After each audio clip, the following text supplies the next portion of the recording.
அன்புள்ள ஆண்டவரே, இந்த அருமையான காலை வேளைக்காய் ஸ்தோத்திரம். இப்பொழுதும் உம்முடைய வார்த்தைகளை நாங்கள் தியானிக்கும் பொழுது ஆண்டவரே, அதை அறிந்து கொள்ளவும் புரிந்து கொள்ளவும் எங்களுக்கு ஞானத்தை கொடுங்க, கிருபையை கொடுங்க. துதி கன மகிமையாவும் உமக்கே செலுத்துகிறோம். இயேசு கிறிஸ்துவின் நாமத்தில் ஜெபிக்கிறோம் பிதாவே, ஆமென். இயேசு கிறிஸ்துவின் நாமத்தில் உங்கள் ஒவ்வொருவரையும் நான் வாழ்த்துகிறேன். இன்றைக்கும் நாம் வெளிப்படுத்தின விசேஷம் 2ஆம் அதிகாரம் 8லிருந்து 11ஆம் வசனம் வரைக்கும் நாம் சிந்திக்க போகிறோம். இது ஸ்மிர்னா சபைக்கு ஆண்டவர் சொன்ன ஒரு வார்த்தைகள். நான் வாசிக்கிறேன். 8ஆம் வசனத்தை நான் வாசிக்கிறேன். ஸ்மிர்னா சபையின் தூதனுக்கு நீ எழுத வேண்டியது என்னவெனில், முந்தினவரும் பிந்தினவரும் மரித்திருந்து பிழைத்தவருமானவர் சொல்லுகிறதாவது, write this letter to the angel of the church in Smyrna. This is the message from the one who is the first and the last, who was dead but is now alive. இந்த வசனத்தை பார்க்கும் பொழுது இங்கே ஆண்டவராகிய இயேசு கிறிஸ்து ஒவ்வொரு சபைக்கும் அவர் தன்னை அறிமுகப்படுத்துகிறதை பார்க்கிறோம். இதில் என்ன சொல்கிறாருன்னா, நான் முந்தினவரும் பிந்தினவரும் மரித்திருந்து பிழைத்தவருமானவர் சொல்லுகிறதாவது. இதுதான் ஒரு முக்கியமான ஹைலைட் இந்த ஸ்மிர்னா சபைக்கு ஆண்டவர் சொல்கிறது. என்னன்னா, நான் மரித்தேன் ஆனாலும் நான் உயிரோடு இருக்கிறேன் என்று சொல்லுகிறேன். இது ஸ்மிர்னா சபைக்கு மட்டும் இல்லை, நம்ம ஒவ்வொரு சபையை குறித்தும் நாம் சிந்திக்கும் பொழுது அதில் நம்ம சபையை போட்டுடணும். எல்லாமே சபை, நம்ம குடும்பத்தை போடணும், நம்மை அதில் போடணும். அப்போ தான் இது நம்ம ஆசீர்வாதமாக இருக்கும். இங்கே என்ன சொல்கிறாருன்னா, நான் மரித்தேன் ஆனால் பிழைத்திருக்கிறேன், உயிரோடு இருக்கிறேன் அப்படின்னு யோவானில் கூட பார்க்கணும். நான் பிழைத்திருக்கிறபடியால் நீங்களும் பிழைத்திருப்பீர்கள் என்று ஆண்டவராகிய இயேசு கிறிஸ்து சொல்லுகிறதை பார்க்கிறோம். எனவே இந்த மரணத்தை குறித்து நாம் பயப்பட தேவையில்லை அப்படிங்கிறத திரும்ப திரும்ப திரும்ப திரும்ப ஃபுல் ஆண்டவர் நமக்கு ரிப்பீட்டடாக சொல்லிக்கொண்டே இருக்கிறார். அதுவும் இந்த வெளிப்படுத்தின விசேஷத்தில் அதை குறித்து நாம் தொடர்ந்து அப்படிப்பட்ட வார்த்தைகளை நாம் கேட்க முடியும்.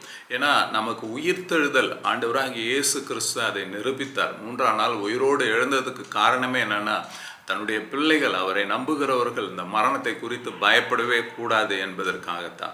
இங்கே அவர் வல்லமை உள்ளவராக அவர் உயிரோடு இருக்கிறார், அவர் தேவனுடைய வலது பார்சத்தில் இருக்கிறார் என்று இங்கே அவர் மறுபடியும் இந்த ஸ்மிர்னா சபைக்கு சொல்லும்படிக்கு அங்கே சொல்லுகிறார்.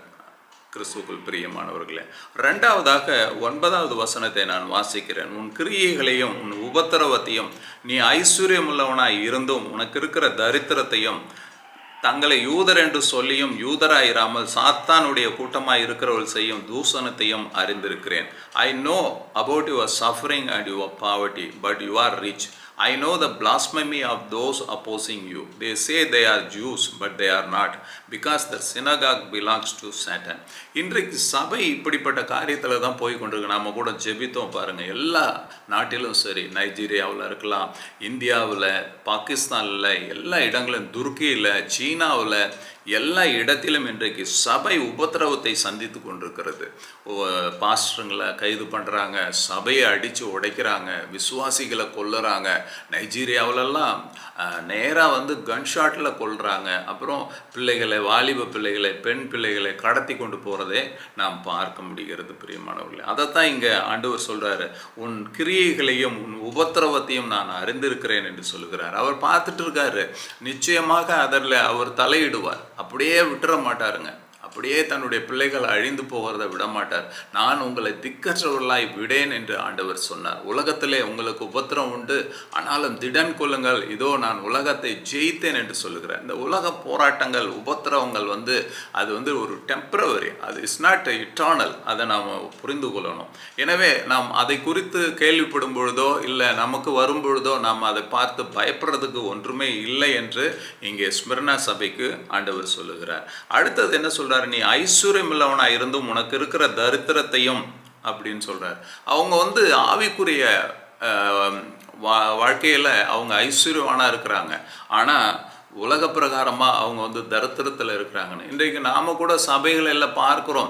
அது ஒரு தவறான உபதேசம். இயேசுவை ஏற்றுக்கொண்டா உனக்கு 4 கார் கிடைக்கும், 4 வீடு கிடைக்கும், உனக்கு கோடி கோடியாக பணம் கிடைக்கும். அப்படி இல்லவே இல்லை. ஆண்டவராக இயேசு கிறிஸ்து எங்கேயுமே அப்படி சொல்லலை. நிச்சயமாக அவர் நம்மை ஆசீர்வதிக்கிற தேவன், நம்முடைய தேவைகளை சந்திக்கிற தேவன், அதில் சந்தேகமே இல்லை. ஆனால் கோடீஸ்வரன் ஆகிறது, இன்றைக்கு நீங்கள் பார்த்தீங்கன்னா உலகத்தில் கோடீஸ்வரனாக அதிக பணம் உள்ளவங்களா இருக்கிறவங்க யாரும் பிலீவர்ஸாக இருக்க மாட்டாங்க பாருங்கள். மற்றவங்க தான் இருப்பாங்க. ஏன்னா ஆண்டவர் சொல்கிறாரு, நீ இந்த உலக ஐஸ்வர்யத்தில் நீ என்ன செய்யாத, அதை வந்து நீ முக்கியமாக கருதாதன்னு சொல்கிறாரு. பொருளாசையை வேண்டாம் அப்படின்னு தான் ஆண்டவர் நமக்கு எச்சரிக்கிறார். பிரியமானவர்களே, இங்கே அதை தான் சொல்கிறார். நீ வந்து ஆவிக்குரிய விதத்தில் நீ ஐஸ்வர்யவனாக இருக்கிற. We are rich and spiritual gifts, அதுதான் முக்கியம். இப்போ உலகத்துக்கு வந்து ஆவிக்குரிய அனுபவம் இல்லை, அவங்களுக்கு ஆவிக்குரிய கனிகள் கிடையாது, ஆவிக்குரிய வரங்கள் கிடையாது. ஆனால் உங்களுக்கும் எனக்கும் அது கொடுக்கப்பட்டிருக்கிறது. We are rich and spiritual gifts and spiritual blessings. ஆனால் உலகத்துக்கு அது கிடையாது. நமக்கு உலக பிரகாரமான ஒரு குறைவுகள் ஏதாவது இருக்கலாம், பணக்குறைவு இருக்கலாம், மற்றது ஏதாவது இருக்கலாம். அதை பற்றி ஆண்டவர் ஃபுல்லாக he will take care of it. அதை தான் இங்கே சொல்கிறாரு. நீ ஐஸ்வர்யமில்லவனாக இருந்தும் உனக்கு இருக்கிற தரித்திரத்தையும், தங்களை யூதர் என்று சொல்லியும் யூதராயிராமல் சாத்தானுடைய கூட்டமாக இருக்கிறவர்கள் செய்யும் தூஷணத்தையும், இன்றைக்கு பிளாஸ்பமி, அதாவது அப்யூசிங் பாருங்கள். இன்றைக்கு சபைக்கு விரோதமாக நான் ரீசெண்டாக ஒரு வீடியோ பார்த்தேன். ஒரு 2 லேடிஸ், அவங்க வந்து ஒரு நம்ம தமிழ்நாட்டில் நடந்தது, போயிட்டு ட்ராக்ஸ் கொடுத்துட்ருக்காங்க. அப்போ வந்து ஒரு 5-6 ஜென்ட்ஸ் ஆண்கள் வந்து அவங்கள சூழ்ந்துட்டு அவங்கள மிரட்டி அவங்கள தகாத வார்த்தைகளை பேசுகிறத பார்க்குறோம். அவங்க ஒன்றும் செய்யலை, ட்ராக்ஸ் கொடுக்குறாங்க, வாங்குறவங்க படிக்கலாம், இல்லை தூக்கி போட்டு போகலாம், அது அவங்கவுங்க இஷ்டம். ஆனால் அவ்வளோ தகாத வார்த்தைகள், அப்யூசிங் வேர்ட்ஸ், அதை யூஸ் பண்ணுறதை பார்க்குறோம். இங்கே அதை தான் சொல்கிறாரு, உங்களை வந்து சபைக்கு இப்படிப்பட்ட காலங்கள் வருகிறது, உங்களை தூஷிப்பாங்க, உங்களை குற்றப்படுத்துவாங்க, உங்களை தகாத வார்த்தைகளை சொல்லுவாங்க அப்படின்னு சொல்லுகிறதை பார்க்குறோம். பிரியமானவர்களே, அடுத்தது அப்போ இதோடு நிறுத்திட்டாரா? உங்கள் கிரியைகளை பார்த்தேன், உபத்திரவத்தை பார்க்குற, நீ வந்து ஐஸ்வர்யனாக இருந்தும் தரித்திரராக இருக்கிற, உன்னை வந்து தூஷிக்கிறாங்க அப்படின்னு சொல்லிட்டு 10ஆம் வசனத்தில் என்ன சொல்கிறாருன்னு பாருங்க. நீ படப்போகிற பாடுகளை குறித்து எவ்வளவும் பயப்படாதே. இதோ நீங்கள் சோதிக்கப்படும் பொருட்டாக பிசாசானவன் உங்களில் சிலரை காவலில் போடுவான். 10 நாள் உபத்திரவப்படுவீர்கள். ஆகிலும் நீ மரண பரியந்தம் உண்மையாயிரு, அப்பொழுது ஜீவ கிரீடத்தை உனக்கு தருவேன். Don't be afraid of what you are about to suffer. The devil will throw some of you into prison to test you. You will suffer for 10 days, but if you remain faithful, even when facing death, I will give you the crown of life. Hallelujah. இங்கே என்ன சொல்கிறாருன்னா, 9ஆம் வசனத்தில் நீ உபத்திரவப்படுவ, உன்னை தூஷிப்பாங்க அப்படின்னு சொல்லிட்டு, ஆனால் நீ பயப்படாதங்கிற. Don't be afraid of what you are about to suffer. நீ வந்து எதற்கும் பயப்படாத, எவ்வளவு நீ படப்படுகிற பாடுகளை குறித்து பயப்படாத. இன்னும் வருகிற நாட்கள் சபைக்கு, விசுவாசிகளுக்கு போராட்டமாக இருக்கும். ஏன்னா பிசாசுக்கு தெரியும் இனி அவனுடைய நாட்கள் வந்து கம்மியாக இருக்குது, ஷார்ட் அண்ட் இஸ்ல பீரியடு. எனவே அவன் வந்து என்ன பண்ணுவான்னா, இன்னமும் அதிகமாக சபையை துன்புறுத்தவும், விசுவாசிகளுக்கு விரோதமான காரியங்களை செய்யும்படிக்கு பொல்லாத மனிதர்களை எழுப்புறது, இதெல்லாம் அதிகமாக தான் இருக்கும். ஆனால் ஆண்டவர் இங்கே என்ன சொல்கிறாருன்னா, don't be afraid of what you are about to suffer அப்படிங்கிறாரு. ஏன்னா அடுத்தது என்ன சொல்கிறாருன்னா, நீ மரண பரியந்தம் உண்மையாக இருங்கிறாரு. Be faithful even unto death.